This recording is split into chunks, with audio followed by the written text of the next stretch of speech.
Be not unequally yoked with unbelievers. For what fellowship has righteousness with iniquity? What communion has light with darkness? What concord has Christ with Belial? What portion has a believer with an unbeliever? What agreement has the temple of God with idols? For we are a temple of the living God, even as God said, I will dwell in them, and I will walk in them, and I will be their God, and they shall be my people. Wherefore, come ye out from among them, and be separate, saith the Lord. Touch no unclean thing, and I will receive you. I will be to a father, and you shall be to me sons and daughters, saith the Lord Almighty. Having therefore these promises, beloved, let us cleanse ourselves from all defilement of flesh and spirit, perfecting holiness in the fear of God. 2 Corinthians 6, 14 through chapter 7 and verse 1. Islam divides the world, the entire globe, into two houses. Dar al-Islam, the house of Islam, and Dar al-Harb, the house of war. That is, every country and every place that is not under Sharia law is really in the house of war. And they consider themselves to be continually at war with non-Muslim territories and non-Muslim countries. The house of war. In schools, our students are taught 5 pillars of Islam. But they're not taught the 6th pillar very frequently, and the 6th pillar is jihad. Jihad means a struggle for political mastery, and it is taught by the Islamic scholars as by the edge of the sword. This is jihad. This is the house of war according to Islam. As a matter of fact, when the Ayatollah Khomeini took over Iran in the time of Jimmy Carter, he made the statement publicly and openly. He said there are over 100 passages in the Quran that demand the edge of the sword, that is, demand violent jihad. And I spit on you people, Muslims who are not agreeing with him, that this is not what Islam teaches and this is not what Muhammad taught. He said, this is exactly what Muhammad wants. This is exactly what the Quran teaches. Jihad, house of war. That's exactly what's going on. This is difficult for Christian people to understand. It is difficult for us to grasp and put our minds around the idea that every country and every territory that is not Islamic is under jihad in the sense of it's a house of war. But I want to say this. In one sense, Islam has got it exactly right. And that is, the Bible teaches there's a house of God and there is the house of Satan, that is, in the world. And there is no territory in between. You're either one or the other, and there is a war that is going on. The war, however, is not fought with physical weapons, as Muhammad taught and Islamic scholars teach today, but is with spiritual weapons. So Paul tells us right here in our letter, 2 Corinthians chapter 10, the weapons of warfare are not of the flesh, but they're mighty before God to the casting down of strongholds, casting down imaginations, that is, philosophies, and every high thing that is exalted against the knowledge of God, and bringing every thought into captivity to the obedience of Christ, and being in readiness, Paul says, I'm in readiness, to avenge all disobedience when your obedience has been made full. That is, I'm coming to Corinth, and your obedience better have been made full. The idea is that the weapons of warfare are not of the flesh. They're not physical, but they are spiritual. So Islam has got it right on one hand. There's the house of God, and there is, in a sense, a house of war, but it is fought on a spiritual plane. And that's exactly what lies behind the text right here in 2 Corinthians 6, verses 14 through chapter 7 and verse 1. And that is exactly the problem with many Christians today. We don't recognize that that is the case, and that has been going on. Satan offered to our Lord the kingdoms of this world if he would bow down and worship him. That is because he owns them. What is out there in the world is owned by Satan. That's why We are told by Peter himself in 1 Peter 5 that Satan is a roaring lion walking about seeking whom he may devour. And right here in our letter of 2 Corinthians, Paul tells us that Satan himself transforms himself into an angel of light, deceiving even the elect. That is, enters into the houses of worship, pretending to be Christian preachers, and that's exactly what he says is going on. There is a war afoot, and many problems arise because Christians are not aware of that particular fact. And that's what the Bible teaches us. The main point of the Bible from beginning to end is separation. You separate yourself from the world. We'll begin in the antediluvian period. Antediluvian means before the flood. The period before the flood, Genesis chapter 6, we are told immediately that the sons of God, that would be people from godly families, young men from godly families, the sons of God saw the daughters of men, that is, ungodly girls, and they married them, that they were attractive and that they married them. And the next verse tells us that God said, my spirit is not going to strive with man forever. Godly men were choosing their wives from the dance halls, the pool halls, from the beaches and drinking bouts instead of people who are worshiping God. And it ended up in dismal failure, and the world was destroyed. When Abraham came to the fore in Genesis chapter 12, God said, get out of your country, get out of your kindred, that is, leave your family, and go to the land that I will show you. He traveled 1,000 miles to go to the land of Canaan. He came from Ur of the Chaldees. Joshua would say later to the people of Israel, he said, don't be like your fathers, that is, Abraham's ancestors, and worshiping idols. Abraham was in an idol worshiping place, and God said, get out and go to the land that I will show you. Separate yourself. And Abraham obeyed. Hebrews chapter 11 verses 8 through 10 tells us very plainly, Abraham, when he was called, obeyed to go out into a place that he was to receive for an inheritance, and he went out not knowing where he was going. By faith he became a sojourner in the land of promise, dwelling in tents with Isaac and Jacob, heirs with him of the same promise, for he looked for the city that has foundations, whose builder and maker is God. Get out of your country, leave that idolatrous family, and separate yourself. When Abraham went to find a wife for his son Isaac, he sent his servant up to a place called Nahor, about 700 to 1,000 miles away north, to people who worshiped and loved God. He said, do not take a wife from the daughters of Canaan, the people among whom I live here in Canaan, but you go to that family and you find a wife up there. You go find a wife there. And he went up there and found Rebekah. The same thing occurred regarding Jacob. When Isaac sent Jacob away, he sent him away in part, Rebekah being his wife now, sending Jacob away to find a wife that was from the same territory in the country of Haran, far north. That is the family related to Abraham. Don't get a wife of the people of the land. You're going to remain pure. Separate yourself. And so he went and found Rachel, and Jacob marries Rachel. The patriarchal period is marked by separation. Separation.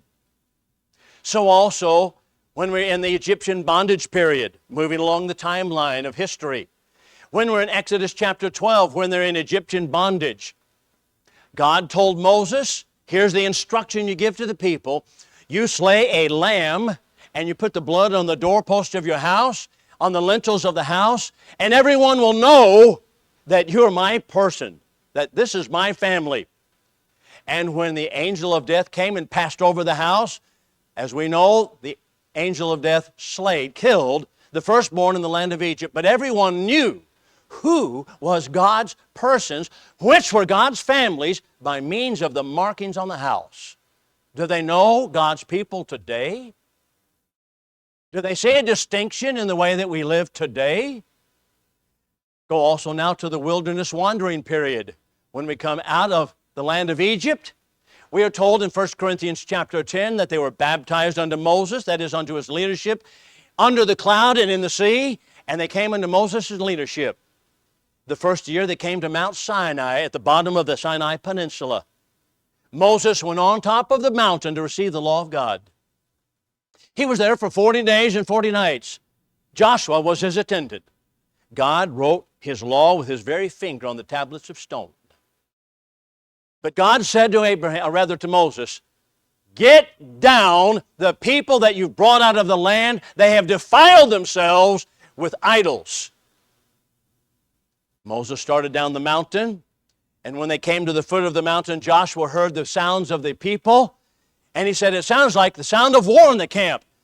Moses knew it was not the sound of war. He said, no, it's not the sound of war. The people have defiled themselves with idols. He marched into they were running wild, partying around the idol. And he marched into the camp, took that idol, gold idol, ground it into dust, put it in the water, made them drink it. Where are the leaders like Moses today? Boy, I tell you what, he made them drink it. And then he said, standing by himself, who is on the Lord's side? You come over and stand with me. The Levites came over there. He said, now strap on your sword, every man. Moses is still standing alone, asking, who is on the Lord's side? Strap on your sword, in this case, not physical violence, but speaking about the sword of the Spirit. And at that time, they killed 3,000 idolaters among the Israelites. The story of the wilderness wandering is a story of separation. You better keep yourself pure and clean. How about the conquering of Canaan? Before they conquered the land of Canaan, Moses, unable to go into the land of Canaan, on the mountains of Moab, just north of the Dead Sea, on the eastern side, looking over, and he could see the land of Canaan. And he had 3 speeches to the people. They're recorded in the book of Deuteronomy. The first of them ends in chapter 4. The second of them begins in chapter 5, and the third begins in chapter 27. It is instructive to hear what he had to say to the people when they went into the land as they were preparing to go. He said, this is Deuteronomy chapter 7, 1 through 5, Deuteronomy chapter 12, 1 through 5. When you go into the land, you're to destroy the people, you're to make no covenants with them, you're to drive them out, and those that remain, you're to kill them. Not only so, but you're not to give your sons to their daughters to wife. You're not to give your daughters to their sons for marriage. You are not to intermarry with the people of the land. And number 3, he said, you're to tear down every high place upon which the people of Canaan have worshiped with idols. Tear them down. Numbers chapter 33, he gave the same type of a speech, and he said this in verse 55. He said, if you do not drive them out, if you do not remain separate, then they will become barbs in your eyes and thorns in your sides, and I will do to you what I thought to do to them. The story is a story of separation. And sadly, it's a story of failure of separation, because when we open the book of Judges, the first thing we read is they did not obey Moses, but the listing of the tribes has that they did not drive out the Canaanites in their territory. They did not drive out the Canaanites. They did not drive out the Canaanites, and over and again it is told. And the story of Judges is one of the saddest stories in the Bible because they refused to remain separate. They did not remain separate. Consequently, God destroyed them just as He said He would if they did not heed His warning. That is the period of the conquest of Canaan. How is it during the period of the kings? The united kingdom, the divided kingdom. During the kingdom period, we have exactly the same thing. Solomon married foreign women, and they took away his heart, and he apostatized. And the kingdom absolutely split, never to be beheld again. Now we have the divided kingdom period. There's a wicked king in the north by the name of Ahab. Ahab, according to Hosea the prophet, instituted Baal worship right there in the courts of the king in Samaria. Hosea says it this way. He said, well, they worship God, Hosea 2:15, but they worship also Baal. That is, they just bring it all together. That's called syncretism. They just, I want to do this and I want to do that also. It doesn't work. It does not work. So Elijah goes up on the top of Mount Carmel and says, we're going to have a contest between the God of heaven and Baal. And he has it this way stated, how long go you limping between two sides? If God is God, serve Him. If Baal is God, serve Him. How long are we going to limp between two sides? The story is the lack of separation, the lack of remaining pure. Nehemiah, the return from captivity period, exactly the same story. Nehemiah was a cupbearer to King Artaxerxes. He was so sad one day, and Artaxerxes asked him why he was sad. He said, I'm sad because the city of my fathers, Jerusalem, he's in Persia, the city of my fathers in Jerusalem lies in ruins, and the gates have been burned with fire. That was a dangerous thing to say to the king, because the king could say, you know what, you're not to be sad in my presence. That was the rule. But he asked Nehemiah, what do you want? Nehemiah gave him a blank, he gave him his list, and Artaxerxes gave him a blank check. He went over there, rebuilt the city walls of Jerusalem. Nehemiah became governor of the land of Judea. He goes back to Persia for a short period, and he comes back. What happens? Nehemiah 13. He sees what is going on. And what has happened? Eliashib is the high priest. He's let one of the enemies, the Samaritans, have a room in the temple. His name is Tobiah. Nehemiah grabbed hold of him and cast him out and took all of his furniture and cleaned the room. And he had a good lecture for Eliashib. Not only so, but he found out the priests were marrying women of the land. That was something that was forbidden. He made them put away those wives, and then he does something else. He pulls out their beards. He says, what in the world? Your children are speaking the language of Ashdod. They speak like the world. They speak like the other religions because you have intermarried with people of the land. The whole story of the Bible is separation, to remain pure and separate from the world. That's exactly what we have in 2 Corinthians chapter 6, verses 14 through chapter 7 and verse 1. We are to be a people who are sanctified, that is set apart. The church is called, in the Greek, as everyone knows, ecclesia. Ek is a preposition meaning out of. Kaleo means call, called out of. You are called out of what? The world. You're called out of the world. That's what the church means. That's what the assembly of God's people, that's the definition thereof. The Roman Catholic Church has done us a great disservice by causing some people to be sainted over a period of time. No matter how many years they may wait before the sainthood takes place. In the New Testament, Christians are all saints. Every Christian is a saint. Listen to what Paul has to say in 1 Corinthians chapter 1. Paul, an apostle of Jesus Christ, and Sosthenes our brother, to the church of God that is at Corinth, with those that have been sanctified by the blood of Christ, called to be saints. Every Christian is a saint. And Peter says it this way, if you're a saint, then you live holy as I am holy. 1 Peter chapter 1, verse 16.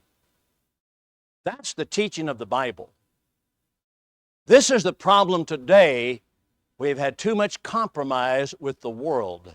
All Christians are saints and are to be living holy and godly lives, as Paul puts it right here. Having therefore these promises, beloved, let us cleanse ourselves from all defilement of flesh and spirit, that is in every way, perfecting holiness in the fear of God. And there's the fear of God again. We saw that already in chapter 5, verse 11, didn't we? 2 Corinthians 5:11. Knowing therefore the fear of the Lord, we persuade men. Now Paul brings it up again. Sanctify yourself. Practice holiness in the fear of God. You're going to stand before God one day and give an answer to what you have done. 2 Corinthians 5 and 10. What illustration does Paul use for this? Be not unequally yoked with unbelievers. Where did he get that passage? That is a quotation from Deuteronomy chapter 22 and verse 10. In the Old Testament, the Hebrews were not to yoke together two animals of a different kind in the same yoke. They could not put an ox together with a donkey and drive a plow that way. No, that was forbidden. Why? Because they were fundamentally different. The ox is slow, strong, pulls the plow. Donkey's erratic, weaker, much weaker compared to the ox. And what's going to happen? This is the protection of animals, the protection of the donkey, because the ox is going to outdo it. So for protection, for plowing a straight row, he said, don't yoke two unlike animals together. Now, Paul uses that and says that's exactly the principle that we are talking about. You are to be fundamentally different than the world, fundamentally different than what the people are who are around you. Sadly, too many Christians are not fundamentally different at all. So Paul tells us, therefore, having therefore these promises, beloved, let us cleanse ourselves from all defilement of flesh and spirit, and you perfect holiness in the fear of God. Now people ask this question, well, what does this refer to? Exactly, what are the exact situations to which Paul refers? Well, let's start first of all, what is it to which Paul does not refer? What is it to which Paul is not referring? Things that we know that he cannot be referring to. Number one, he's not referring to living a monastic life. Many people throughout the centuries have thought that in order to be a faithful Christian, they could withdraw from society, go live in a cave somewhere, or go live in a monastery somewhere, and not have anything to do, no cooperation, no intercourse with people of the world. We know that's not what Paul was talking about because of 1 Corinthians chapter 5. What happened there? In 1 Corinthians chapter 5, Paul says, regarding the man that had his father's wife, that they were to withdraw fellowship from that man. And he tells us this, I wrote to you in my former letter. You know, 1 Corinthians is really 2 Corinthians. 2 Corinthians is actually number 3. But it's another story. He'd already written to the Corinthians once. The letter we have is 1 Corinthians. He had already written to them once. He said, I wrote to you in my letter not to have company with fornicators, not at all meaning fornicators of the world, for then you must needs get out of the world. I don't want you to get out of the world, but as it is, if any man is named a brother, be a fornicator, idolatrous, adulterer, with such a one know not to eat. He says, I don't want you to get out of the world. That's not the idea. But you are to separate yourself. So 1 Corinthians chapter 5 shows us he's not talking about monasticism, monastic life, living in a cloister somewhere, not connecting with people in the world. No, that's not it at all. Neither is it, for example, Phariseeism. Phariseeism, by the way, the word Pharisee means separated one. Are Christians to be separated? Yes, we are. But the Pharisees took it in a different direction. They said, of course, that if I have contact in a physical way, in any sense whatsoever, with people of the world, then I am unclean. I cannot even participate in worship. And so they took it in that sense. Not only so, but when the Pharisees would walk into the marketplace, they would have these floating robes, and all the people would part the way. Because if they touched their robes, they would be unclean until the even. They had to go home and cleanse themselves. Paul is not talking about that kind of separation. He's talking about separation of habit, separation of how we live. No, he's not talking about monasticism, nor is he talking about Phariseeism. He's not talking about, number 3, he's not talking about denominationalism. Now I want you to hear me very carefully on this particular point. Denominationalism did not exist in the first century. So we know that Paul was not referring to denominational teachings, denominational doctrines, denominational churches. The first pope was crowned in 606 AD. The Roman Catholic Church had become full to fruition in 606, as the 7th century AD. His name was Boniface III. But through those years of the Dark Ages, people began to draw out of it. And they started what was called the Reformation movement. The Reformation movement was simply to reform the most egregious elements of the Roman Church in which they had been brought up. That's the founding of denominationalism. So there were no denominations. There's no Roman Catholic Church in the first century. There's only one, the Lord's church. There is only one church, Ephesians 4:4. It is the body of Christ, Ephesians 1:22 and 23. But I want to hasten to add this.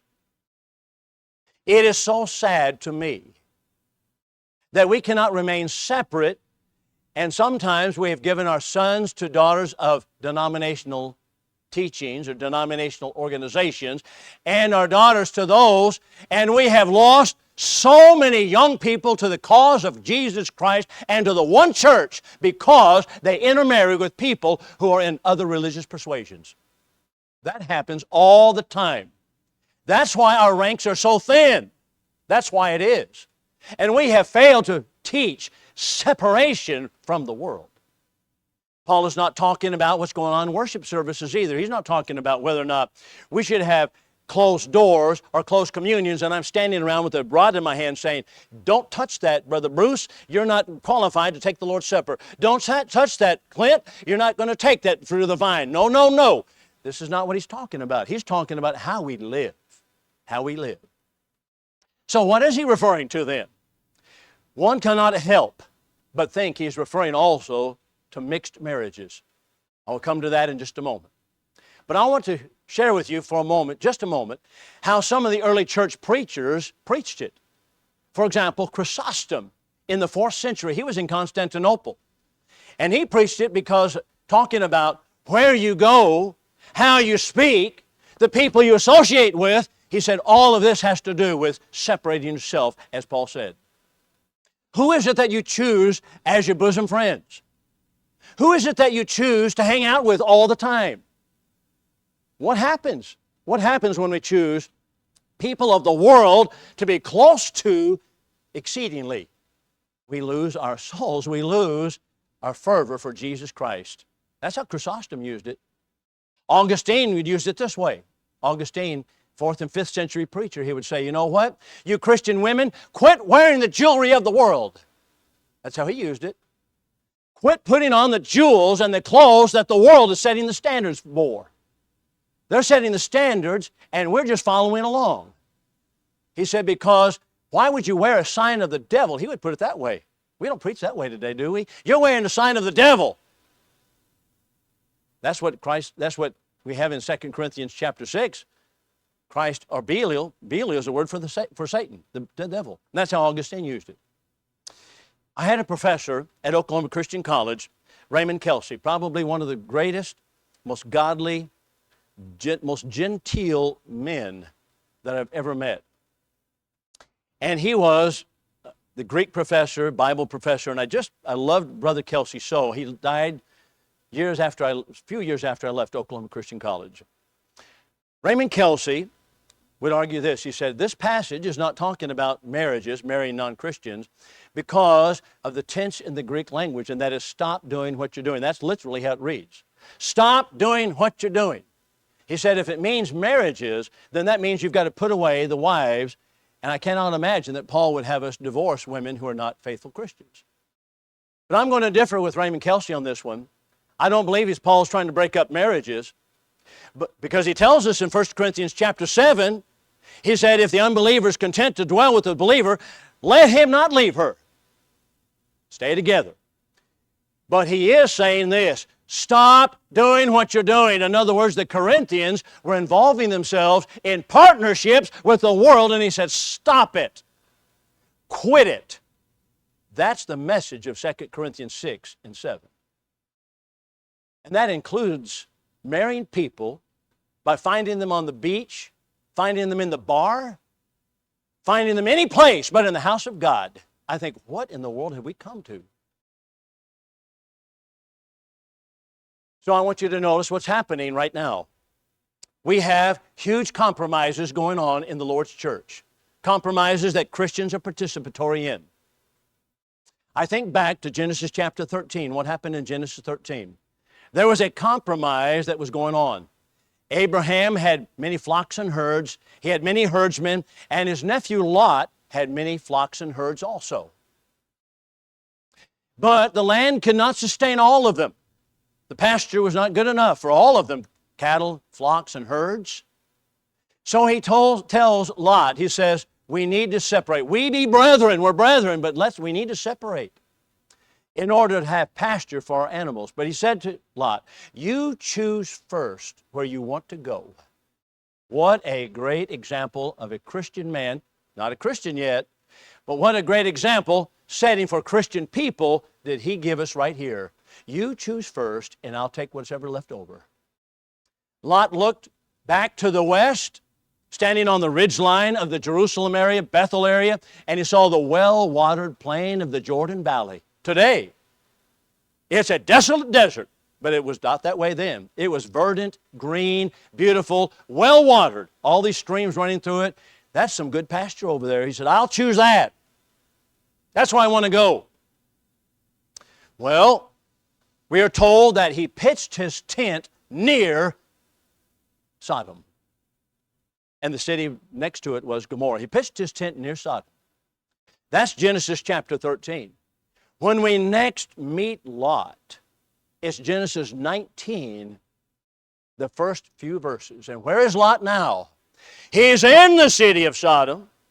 He's sitting in the gates of the city. I don't know if he's the mayor of the town. I don't know if he's one of the town fathers. I don't know if he's one of the people on the city council. I don't know, but that's where the town fathers did all their business at the city gates, and Lot was one of them. He started near Sodom, and now he's in Sodom. And that's the way it goes, isn't it? We start near, we get close, and next you know we're in it. God told him, get your family out, separate. Do you know Lot could not do it? He went to his in-laws, his children, married men of Sodom. Daughter said, no, we're not going to leave. We're not leaving. The only people he took out were two girls, his two daughters, and his wife. And his wife looked behind her and turned to a pillar of salt, so he lost her too. And the other daughters that he had with him, he lost them also because he came to a cave and they committed adultery with him and they had children, Moab and Ammon, and therefore we have different countries, Moab and Ammon. He lost all of his family, every one of them, because he could not stay out of Sodom. He got too close. The story of the Bible is separate yourself. Be separate. Live a separate life. And people need to see it and need to know who you are and to whom you belong. And they need to know why you belong that way. There are only two places where you can be. You're either in God's family or you are not. But the saddest thing in my estimation is that so many Christians live every single day and no one knows to whom you belong. They don't know why you live the way you do. They don't know if even there's a difference between you and the next door neighbor. They don't even know. You better live separate lives, and that's what Paul says. You be separate. I know it hurts sometimes, and I know it's not popular to be separate because people look sideways at you and cast upon you glances that you don't appreciate. But you must live separate lives. That's exactly Paul's message in 2 Corinthians 6. Be not unequally yoked with unbelievers. What fellowship have righteousness with iniquity? What communion has light with darkness? What concord is Christ with Belial? What portion has a believer with an unbeliever? What agreement has a temple of God? That's what you are, temple of God. With idols, we are a temple of the living God. Even as God said, I will dwell in them and I will walk in them. I will be their God, they shall be my people. Wherefore come out from among them, be ye separate, saith the Lord, touch no unclean thing, and I will receive you. I will be to a father, only then.